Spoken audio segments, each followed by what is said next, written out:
नमस्कार, मैं राहुल कठेरिया। बिहार में चुनाव आयोग की तरफ से जो वोटर लिस्ट में पुनरीक्षण का जो काम चल रहा है, उसके खिलाफ माननीय सुप्रीम कोर्ट में ये कई याचिकाएं पड़ी थी और उन्हीं याचिकाओं पर कल यानी कि 10 जुलाई को सुनवाई थी। और सुनवाई में माननीय सुप्रीम कोर्ट में सुनवाई के दौरान चुनाव आयोग को बड़ा झटका लगा है, क्योंकि चुनाव आयोग ने वोटर लिस्ट में पुनरीक्षण के काम में आधार कार्ड, वोटर कार्ड और राशन कार्ड इनको तो बिल्कुल जोड़ा ही नहीं था, जो 11 डॉक्यूमेंट्स बताए गए हैं। जबकि बिहार की जनता ही नहीं, पूरे देश की जनता के पास, अधिकतर लोगों के पास यही डॉक्यूमेंट्स होते हैं। तो इसको लेकर माननीय सुप्रीम कोर्ट के जो जज हैं, जज साहब हैं सुधांशु धूलिया जी ने इसको लेकर बड़ी राहत दी। सुधांशु धूलिया जी ने तो स्पष्ट तौर पे कहा कि आपने जो 11 डॉक्यूमेंट्स मांगे हैं बिहार की जनता से, इनमें से कुछ डॉक्यूमेंट्स तो हमारे पास भी नहीं। बात को समझिए आप। माननीय सुप्रीम कोर्ट के जज साहब ये बोल रहे हैं कि इनमें से जो आपने डॉक्यूमेंट्स मांगे उनमें से कुछ डॉक्यूमेंट्स मेरे पास नहीं है। जब सुप्रीम कोर्ट के जज के पास डॉक्यूमेंट्स नहीं है, तो जो बिहार की जनता अधिकतर गांव देहातों में निवास करती है और इस वक्त बिहार में आधा बिहार बाढ़ की चपेट में होता है, डूब जाता है, लोगों के घर जो है पानी में डूब जाते हैं, डॉक्यूमेंट्स वगैरह सब खराब हो जाते हैं, बह जाते हैं, तो बेचारे ये 11 डॉक्यूमेंट्स कहाँ से लेकर आएंगे। और उसमें से एक जो कुछ जानकारी निकलकर सामने आ रही है वो ये है कि बिहार में लगभग 2.5% लोगों के पास पासपोर्ट है और लगभग 14 से 15% लोगों के पास हाई स्कूल की मार्कशीट है डेट ऑफ बर्थ साबित करने के लिए। तो अब आप एक बात बताइए, जब 14 से 15% मान लीजिए, 2.5% वो मान लीजिए, तो फिर अधिकतर लोगों के पास तो डॉक्यूमेंट्स क्या बचा? अधिकतर लोगों के पास तो वोटर कार्ड और आधार कार्ड और राशन कार्ड ही होता है और जॉब कार्ड होता है मनरेगा वाला, वही आप शामिल नहीं कर रहे हो। यानी कि जो चुनाव आयोग रवैया अपना रहा है बिहार में वोटर लिस्ट के पुनरीक्षण के काम में, उसमें अधिकतर लोग तो वोट देने से ही वंचित हो जाएंगे।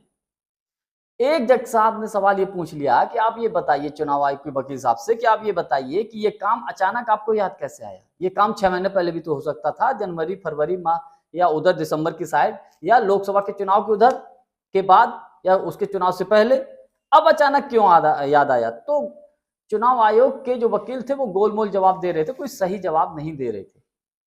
देखिए, वोट देने का देश के हर नागरिक को मौलिक अधिकार होता है और चुनाव आयोग इन 11 डॉक्यूमेंट्स मांग के वोट देने के मौलिक अधिकार से लोग बिहार की जनता को दूर कर रहा है।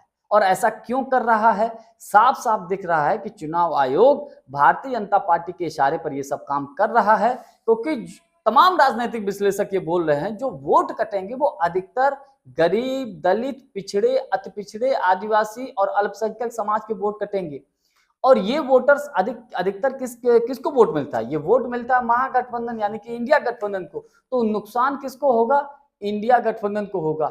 यही चाल भारतीय जनता पार्टी चुनाव आयोग के माध्यम से चल रही है, इसीलिए 11 डॉक्यूमेंट्स मांगे गए हैं। ये अपने आप में बड़ा दुर्भाग्यपूर्ण बात है। हालांकि माननीय सुप्रीम कोर्ट ने चुनाव आयोग को झटका देते हुए ये कहा है कि आपको आधार कार्ड, वोटर कार्ड और राशन कार्ड को अपने 11 डॉक्यूमेंट्स में शामिल कर लेना चाहिए। ये माननीय सुप्रीम कोर्ट ने आग्रह किया है चुनाव आयोग से।